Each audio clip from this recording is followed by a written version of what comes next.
कोई भी मौसीकार जो अपने गिग्स पर अपना साउंड खुद संभालता है, उसे कभी ना कभी माइक्रोफोन फीडबैक की इस शदीद कुफ्त का सामना ज़रूर करना पड़ा होगा।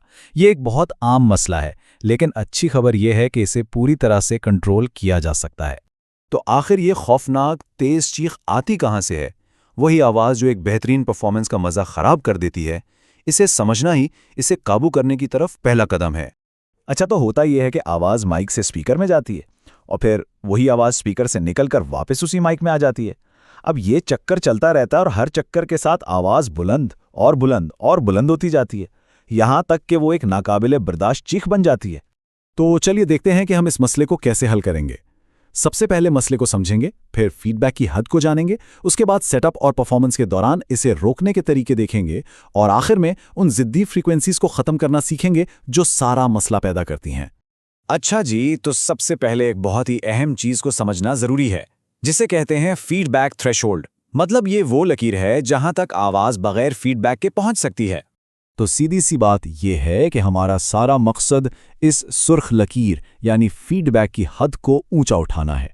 नीली लकीर हमारी आवाज़ है।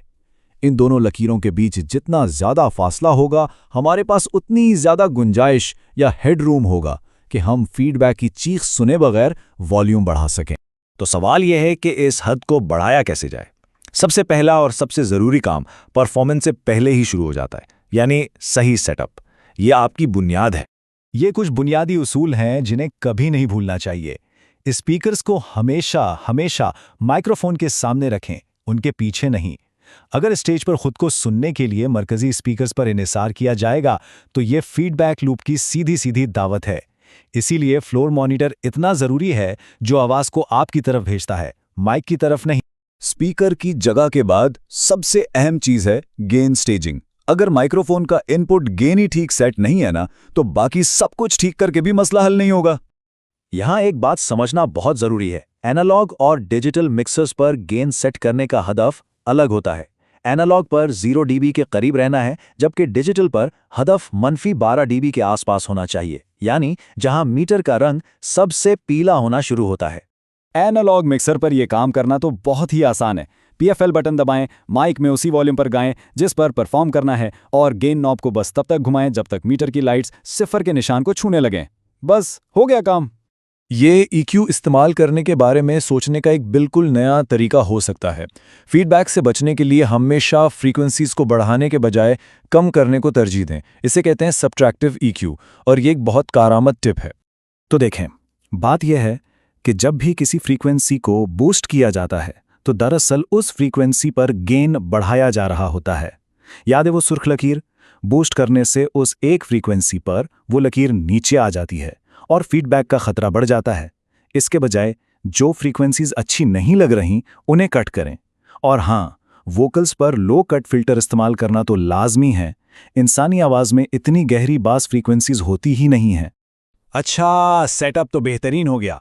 अब देखते हैं कि परफॉर्मेंस के दौरान खुद परफॉर्मर की तकनीक फीडबैक को रोकने में कैसे मदद कर सकती है। ये तो बिल्कुल कॉमन सेंस वाली बात है। माइक जितना मुंह के करीब होगा, सिग्नल उतना ही साफ और मजबूत होगा। जब माइक दूर होता है तो वॉल्यूम हासिल करने के लिए गेन बढ़ाना पड़ता है, और ज़्यादा गेन का मतलब है कि माइक स्टेज पर मौजूद हर दूसरी आवाज़ को भी पकड़ना शुरू कर देगा और बस फीडबैक का खतरा बढ़ जाएगा। और अब बात करते हैं सबसे बड़ी, सबसे आम गलती की, माइक को कप करना। जब माइक की जाली को हाथ से ढांपा जाता है तो ना सिर्फ आवाज़ खराब होती है, बल्कि माइक का पिकअप पैटर्न ही बदल जाता है। मतलब जो माइक सिर्फ सामने से आवाज़ पकड़ने के लिए बना था, वो अब हर तरफ से आवाज़ पकड़ना शुरू कर देता है, बशमूल पीछे मौजूद स्पीकर्स से। ये तो फीडबैक को खुली दावत देने वाली बात है। अच्छा, फर्ज करें कि सब कुछ बिल्कुल ठीक किया, लेकिन फिर भी फीडबैक आ रहा है। अब क्या करें? अब वक्त आ गया है कि हम अपना सर्जिकल टूल इस्तेमाल करें। देखें, हर कमरे की अपनी एक आवाज़ होती है, अपनी एक गूंज होती है। कुछ फ्रीक्वेंसीज कुदरती तौर पर उस जगह पर ज़्यादा गूंजती हैं। हमारा काम बस इन मखसूस परेशान कुन फ्रीक्वेंसीज को पहचानना है और सिस्टम से निकाल देना है। इस अमल को कहते हैं रिंगिंग आउट, और यकीन करें यह जादू की तरह काम करता है। माइक का वॉल्यूम आहिस्ता आहिस्ता बढ़ाएं जब तक एक हल्की सी गूंज ना आने लगे। फिर एक RTA इस्तेमाल करके देखें कि ये कौन सी फ्रीक्वेंसी है। आखिर में अपने ग्राफिक EQ पर सिर्फ उसी एक फ्रीक्वेंसी के स्लाइडर को थोड़ा सा नीचे कर दें जब तक गूंज खत्म ना हो जाए। ये अमल 2 या 3 बार करने के बाद उस कमरे में हैरतअंगेज तौर पर ज़्यादा वॉल्यूम हासिल किया जा सकता है। अब सवाल ये है कि इस फ्रीक्वेंसी का पता कैसे चलेगा। ज्यादातर नए डिजिटल मिक्सर्स में बिल्ट इन आरटीए होता है, जो स्क्रीन पर ही दिखा देता है कि कौन सी फ्रीक्वेंसी मसला कर रही है। लेकिन अगर एनालॉग मिक्सर है तो भी कोई फिक्र की बात नहीं। फोन पर बहुत सी मुफ्त आरटीए ऐप्स मौजूद हैं जो बिल्कुल यही काम करती हैं। हाँ, ये गलती बहुत से लोग करते हैं। अपने मेन ग्राफिक EQ पर बॉस और ट्रेबल को बढ़ाकर एक स्माइली फेस बना देते हैं। याद रखें, EQ पर कुछ भी बढ़ाना फीडबैक की हद को कम करता है। ग्राफिक EQ का असल मकसद मसाइल हल करना है, ना कि पूरे साउंड को अपनी मर्जी के मुताबिक रंग देना। तो चलिए एक बार फिर जल्दी से सब कुछ दोहरा लेते हैं। स्पीकर्स की सही जगह, माइक की दुरुस्त तकनीक, सही गेन लेवल्स, चैनल EQ पर कट करना, बूस्ट नहीं, और आखिर में ग्राफिक EQ से जिद्दी फ्रीक्वेंसीज को खत्म करना। बस ये है फीडबैक से पाक परफॉर्मेंस का फॉर्मूला। देखें, ये सब टेक्निकल बातें सीखने का मकसद सिर्फ एक है कि आप टेक्नोलॉजी की फिक्र छोड़कर अपनी म्यूजिक पर, अपनी तख्लीक पर ध्यान दे सकें। तो अब जब फीडबैक रास्ते में नहीं है तो ये मौसीकी कहाँ तक जाएगी।